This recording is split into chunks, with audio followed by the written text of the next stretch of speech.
Hello and welcome. This is the chef to dole out a daily dose of the news.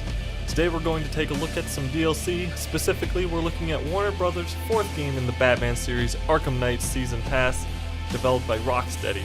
The other one we want to look at is Bethesda ZeniMax's The Old Blood, developed by Machine Games, which is a standalone expansion to Wolfenstein: The New Order. Let's take a look at the Wolfenstein expansion first.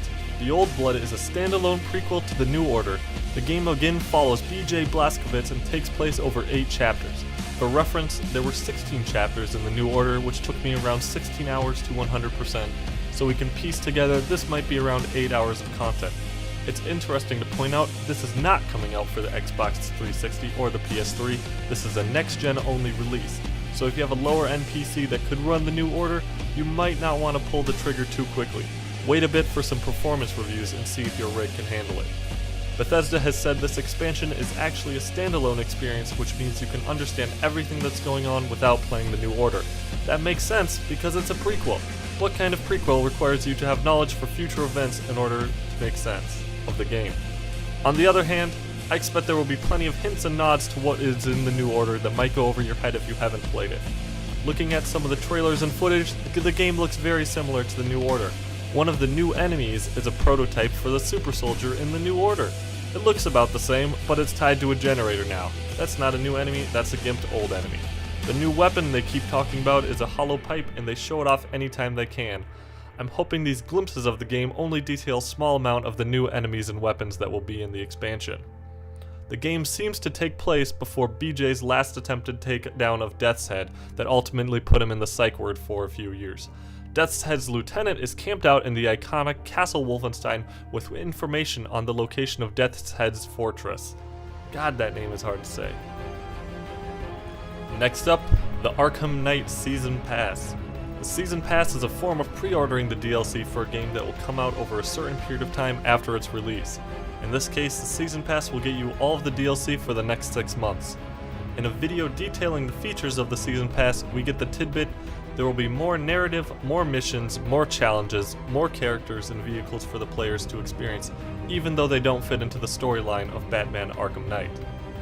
This sounds like good news to me, but let's flash back to Arkham City DLC that also wasn't part of the base game.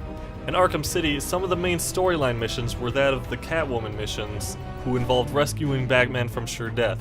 Saving the main protagonist is a bit of a necessary mission. I'm not even sure how the main story progresses without the Catwoman missions. The Catwoman DLC was supposed to be a pre-order bonus, but it turned into a shit show for various reasons. While we're talking about Arkham City, I guess I should mention we're comparing Arkham Knight to Arkham City because they were both developed by Rocksteady. Origins was developed by Warner Brothers Montreal, and it was just awful all around.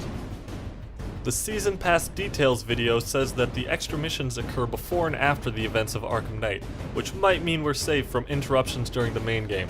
I honestly hated the Catwoman breaks in the City games, and I would have rather just been Batman the whole time. Writing her in and then selling her parts was a huge blunder, and Rocksteady seems to have taken notice and planted the DLC outside the base game. The non-mission stuff is just fluff in my mind.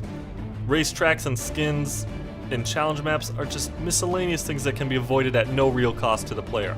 In City, the fighting trials were just a huge waste of time. Some of the no-hits requirements were brutal and just meant tons of replays of the same fights in the same arenas. I didn't even realize I could change my skins in Arkham City until I was done with the game. And by that time, I had been burnt out doing all the fighting missions, so I didn't even care anymore.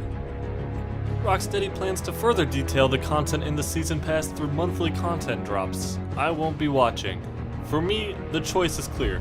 The Old Blood is a standalone game full of content, not the fluff that mostly makes up the Arkham Knight Season Pass. At half the price, it's a steal.